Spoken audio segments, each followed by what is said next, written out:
7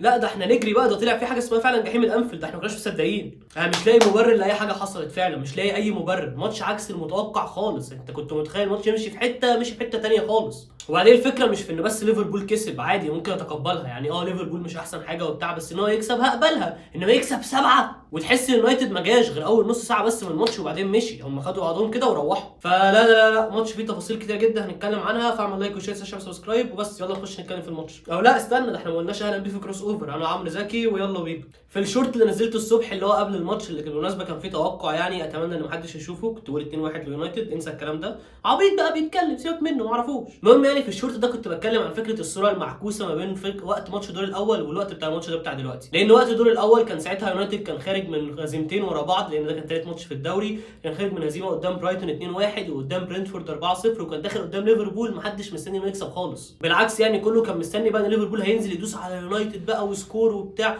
يعني نتيجه الماتش ده لو كانت حصلت في الدور الاول كانت تبقى منطقيه اكتر مثلا، لان وقتها مع بدايه الموسم كله كان مستني ليفربول بقى ما يقلش قوه عن ليفربول بتاع السنه اللي فاتت. لكن اللي حصل وقتها في الدور الاول انه مانشستر يونايتد هو اللي كسب 2-1 رغم عكس كل اللي كان متوقع. لكن بقى دلوقتي ما وصلنا للدور الثاني اهو، فاليونايتد هو اللي واصل وهو في فورمه عاليه جدا، بقاله فتره ماشي بشكل كويس، لسه كسبان كاس الكاراباو. والناحيه الثانيه ليفربول اللي بيحلم يحاول يخلص في التوب فور، والموسم وحش جدا ومتخبط وخسران من ريال مدريد في الذهاب 5-2.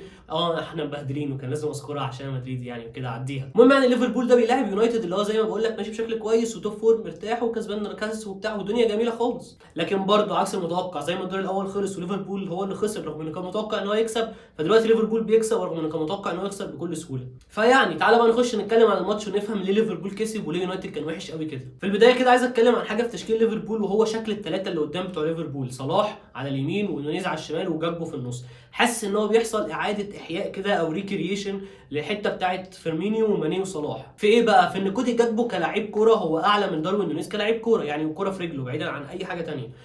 كودي جاكبو لو الكوره في رجله هو يعرف يتعامل احسن بكتير من نونيز، فبدا كلوب ان هو يستخدمه في الحته دي بحيث ينزل لتحت، وهو بينزل لتحت كتير قوي فعلا، هو ساعات بيبقى باين ان هو كرابع في نص الملعب في شكل دايموند يعني. فنزوله لتحت ده وان هو يستغل صلاح ونونيز الاثنين هم اللي يضموا زي ما كان بيحصل ايام صلاح وماني، دي شفناها كتير قوي وبنشوفها كتير قوي من ساعه ما الثلاثه دول بقوا بيلعبوا جنب بعض. ونفس الوقت برده اعتقد ان هو بيلاعب نونيز ناحيه الشمال مش في الحته دي، بعيدا برده عن حته ان كوره جاكبو اعلى، اعتقد ان هو عشان يشيل شويه الضغط من على نونيز، كونه قريب من الجون فهيجي له فرص اكتر فهيضيع اكتر لان هي منحاسه معاه خالص، فهيتهاجم اكتر وهيتصفى عليه والضغط هيبقى كبير. فهو الصراحه كلوب عامل الحته دي بشكل كويس جدا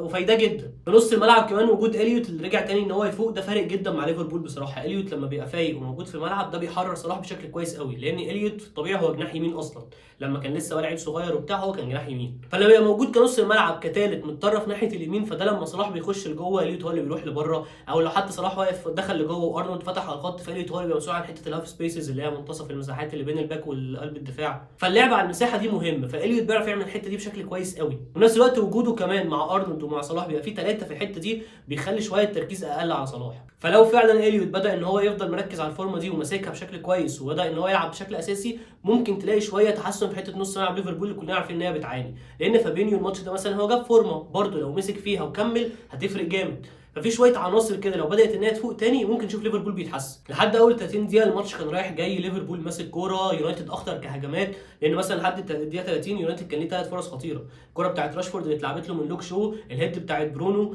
الكوره بتاعت انتوني اللي قطم لجوه لعبها ار2. الناحيه الثانيه ليفربول ما كانش ليه غير كوره واحده بتاعت نونيز اللي كانت عرضيه من اليوت اعتقد، اللي هو شاطها فوق في السما، كانت في الشوط الاول في البدايه، غير كده ما كانش ليه خطوره قوي، فيونايتد كان يقدر ان هو يسجل بدري. لكن يونايتد كان عنده مشكلتين او ممكن نقول 3 كمان. يونايتد هو مثبت التشكيل عن نفس هو يونايتد مثبت تشكيله بنفس الفرقه اللي لعبت نهائي كاس الكاراباو قدام نيوكاسل، هم نفس ال11، بس شكل الثلاثه اللي قدام او الاربعه اللي قدام هو اللي كان فيه مشكله شويه، لان فيجهورست كان بيلعب كرقم 10 وبرونو فرنانديز كجناح شمال وراشفورد كمهاجم، ودي بصراحه يعني لو ايريك تين هاج يسمح لي فهي كانت سيئه قوي يا معلم بصراحه، لان كلنا عارفين اكبر مشكله عند ليفربول المساحه اللي في ظهر ارنولد، مرميش بقى فيها برونو، ارمي فيها راشفورد يبقى هو بيتحرك منها، يبدا هو من بره ويخش لجوه، لان كده ارنولد مش هيبقى موجود، فهيعرف ان هو دايما موجود في الحته دي وواقف براحته قوي، فده ما استفدتش منه. فيجهورست كان هو موجود كنمره 10، انا ممكن اكون فاهم الفكره ان هو عشان ينزل تاني يزود عدد لعيبه في نص الملعب فيتقل شويه من عمليه الضغط اللي بتتعمل على ليفربول، ممكن يكون ده اللي في دماغ تين هاج ماشي، بس انت ما استفدتش منها هجوميا خالص. لان ده لو كان فيج هورست مثلا موجود كمهاجم وهو بدا يسقط لتحت شويه او حتى ياخد عين بس فان دايك وجنبه كوناتي، برضه نفس حته المساحه اللي هيجي منها راشفورد اللي هي ناحيه اليمين ظهر ارنولد هتبقى اميز بكتير، لان محدش هيبقى باصص له اصلا، كل هيبص على فيج هورست اللي واقف كام محطه. غير بقى كل ده فانت خسران اهم لعيب عندك اللي هو برونو، ده اللي هيطلع لك الباص الكرييتيف، ده اللي هيصنع لعب، انت راميه خالص من الطرف. لان بدا يصعب عليها برونو فتره، قعدت تعوده ان هو يلعب جناح يمين، وبعدين دلوقتي جبته جناح شمال مش متعود عليها ومش عدلته ومش مرتاح، فالدنيا كانت صعبه شويه، فالشكل ده ما كانش حلو، التحنيكه اللي هو كان عاملها دي مش مفهوم ايه فايدتها بصراحه. عكس مثلا ماتشات تانية كان ممكن افهم فايدتها، زي مثلا قدام برشلونه لما ساعتها راشفورد بدا كمهاجم وفيج هورست او برونو متهيألي واحد فيهم كان ناحيه الشمال، ساعتها كان عشان يبعد عن رونالد اروخو عشان ما يضايقوش وبتاع، او يبعد عن كوندي ايا كان يعمل لاعب باك يمين او مين اللي هيمين ناحيه اليمين، ساعتها ممكن افهمها، لكن النهارده لا، لان العشوائيه دي ما خلتكش برضه عارف تستغل الفرص اللي بتجيلك. انت كنت بتضغط بشكل كويس جدا فعلا، يونايتد كان بيضغط بشكل حلو قوي على ليفربول في اول 30 دقيقه، ممكن نقول حتى اول شوط كمان كان بيضغط من قدام بسرعه، بيقطع الكره بسرعه من كام تاخد منه، بس التعامل بيها مش حلو، اللعيبه مش واقفه مكانها مش مرتاحه وهي بتلعب، فطبعا ضيعت فرص كتير مع الغلطات دي، لبست الجون متاخر جدا في اخر الشوط الاول، ما لحقتش انت تعوض، بقيت خارج الشوط الاول خسران،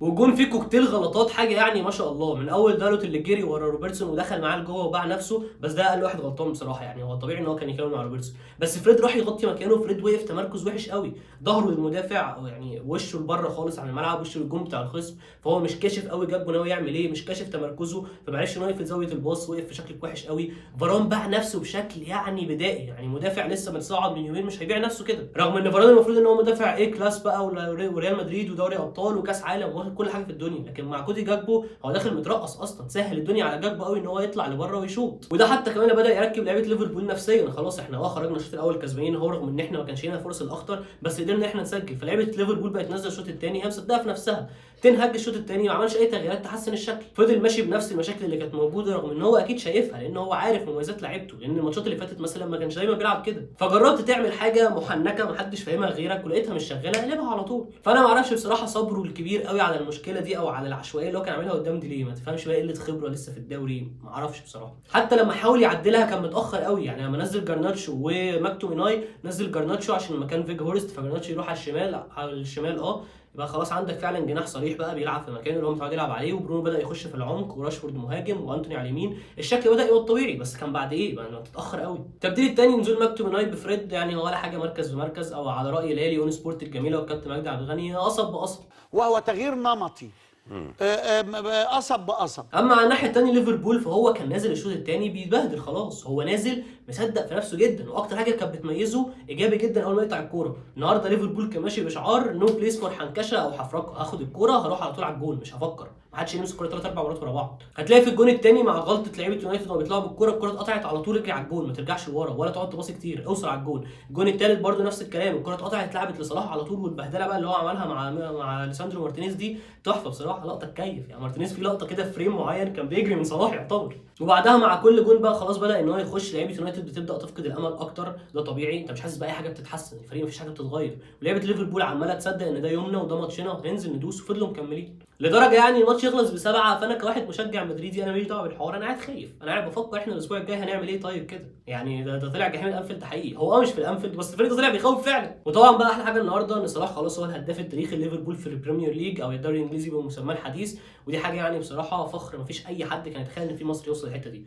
فدي حاجه تفرح جدا بصراحه، فبس يعني هي دي تفاصيل الماتش، ممكن نقول هو ماتش هيتحمله بنسبه 99% بصراحه تنهاج، ال1% ده على بس غلطات اللعيبه والتصرفات العشوائيه في الثلث الاخير لما كان بيجي لهم فرص في الشوط الاول، الشوط الثاني ما جالهمش فرص، يعني هو بس عشان الحته دي نديهم 1%، لكن تنهاج بصراحه غلطات كبيره جدا النهارده، او يعني في رايي متواضع الذي لا قيمه له، فيها شويه حاجات كده غلطات وقع فيها تنهاج ما قدرش ان هو يلمها بسرعه، ويجي بقى اختبار هنا بصراحه مهم جدا لمانشستر يونايتد، احنا كلنا عارفين ده بروجكت لسه ولسه الدنيا طويله والمشوار بعيد وبتاع وكل حاجه، بس نتيجه زي دي هل بقى هتاثر على الفريق اللي قدامه ولا لا؟ ده اللي انا متحمس جدا اشوفه بصراحه، وهو كده كده درس، يعني تنهاج لسه اول سنه ولسه بيتعلم، على الاقل دلوقتي عارف ان التحنيكه الغريبه اللي هو عملها في الخط الامامي ده ما يعملهاش تاني عشان ما جابتش خالص ومش هتجيب خالص، فيعني نبدا نشوف بقى، ممكن تلاقي فيجورس ده بيترمي على الدكه عشان ملوش اي لازمه بصراحه، فعلا ضعيف قوي، يعني اول ما جه كانت الفكره قلت مثلا ساعتها في الماتشات المقفله هينزلوا كتارجت مان يلعب له عرضيات يعلق عليه كور، هو مش بيستغله كده، فيعني مش مفيد خالص في الدور اللي انت عايز تعمله، وبس عشان ما نطولش هو ده اللي كان عندي على ماتش ليفربول ومانشستر يونايتد وال7-0 الغريبه المفاجاه الفضيحه لكل حاجه،